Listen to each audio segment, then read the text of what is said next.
ఓట్లకైతే అడుగు కూడా కొట్టడానికి సిగ్గు లేదా? కొంచెమన్నా సిగ్గుందా? మా ఓట్లు గెలిపించుకొని కుక్కకు బిస్కెట్లు వేసినట్టు 3000 2000 ముష్టోళ్ళలాగా పెంచుతున్నారు. మాకు ఇవ్వాల్సినవి కూడా అమలు చేయలేని దిక్కులేని పరిస్థితిలో ఉన్నారు ప్రభుత్వం. అదేమన్నా అంటే మేము వచ్చి సంవత్సరమే అయ్యిందంటే నువ్వు దిగేటప్పుడు ఆఫర్లు పెడతావు నువ్వు. నా పేరు ఏస్మణి అండి. మరి మాకు 8 గంటల డ్యూటీ నుంచి 10 గంటల డ్యూటీకి పెంచుతాను అంటున్నారు ఈ కూటమి ప్రభుత్వం వాళ్ళు.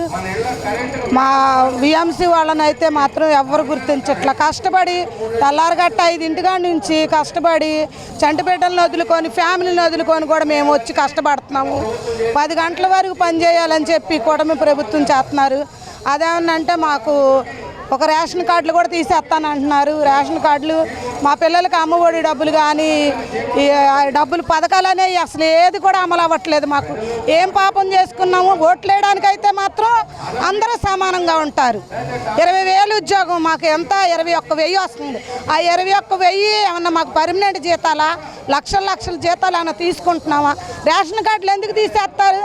ఓట్లు వేసుకొని అడుక్కొని ఓట్లు గెలిచిన తర్వాత ఒక మాట, ఓట్లు రాకముందు ఒక మాట, ఇళ్ళమ్మట అడుక్కుంటాకు వచ్చినప్పుడు తెలీదా? మాకు మా 20,000 జీతంతో మా ఫ్యామిలీని ఎలా పోషించుకోవాలి? 21,000 జీతం ఇస్తున్నప్పుడు కూడా మాకు సరిపోక మేము నానా ఆగసాట్లు పడుతున్నాము. అద్దెలు కట్టుకోలేక, పిల్లలకి ఫీజులు కట్టుకోలేక, కాలేజీ ఫీజులు కట్టుకోలేక నానా ఆగసాట్లు పడుతున్నాము.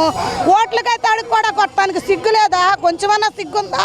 మా ఓట్లు గెలిపించుకొని కుక్కకు బిస్కెట్లు వేసినట్టు 3000 2000 ముష్టోళ్ళలాగా పెంచుతున్నారు. మాకు అన్నీ తీసేసి మాకు పర్మనెంట్ చేయి. నీకు దమ్ముంటే, నువ్వు మగడవైతే నీకు దమ్ముంటే మాకు అన్నీ పర్మనెంట్ చేసి మా రేషన్ కార్డులు, మా పిల్లల ఫీజులు అన్నీ మేము ఎంత భారాలు కలిగి ఉంటున్నామో. ఈ ప్రభుత్వం వచ్చిన తర్వాత ఏం చేశారు? ఆడవాళ్ళకి కుక్కకు బిస్కెట్లు వేసినట్టు 2000 3000 పెంచుతారా? అంత హీనంగా అంత దిగజారిపోయి కనబడుతున్నారా? పిఎంసీ వాళ్ళు కడుపు మంట వచ్చి ఈరోజు రోడ్డు మీదకి వచ్చారంటే మాకు ఇవ్వాల్సినవి కూడా అమలు చేయలేని దిక్కులేని పరిస్థితిలో ఉన్నారు ప్రభుత్వం. అదేమన్నా అంటే మేము వచ్చి సంవత్సరమే అయ్యిందంటే నువ్వు దిగేటప్పుడు ఆఫర్లు పెడతావు నువ్వు. నేను 3కి ఇస్తాను 4కి ఇస్తాను అంటాం కాదు.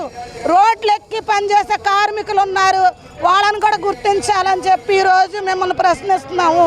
ఇదే మా డిమాండ్లకు కనుక మీరు ఒప్పుకొని పరిస్థితిలో ఉంటే మాత్రం రోడ్లు ఎక్కి ఇంకా విపరీతంగా మేము డిమాండ్లు చేయాల్సి వచ్చింది. ఇంకా మా పోరాటం ముందుకు సాగిస్తాం.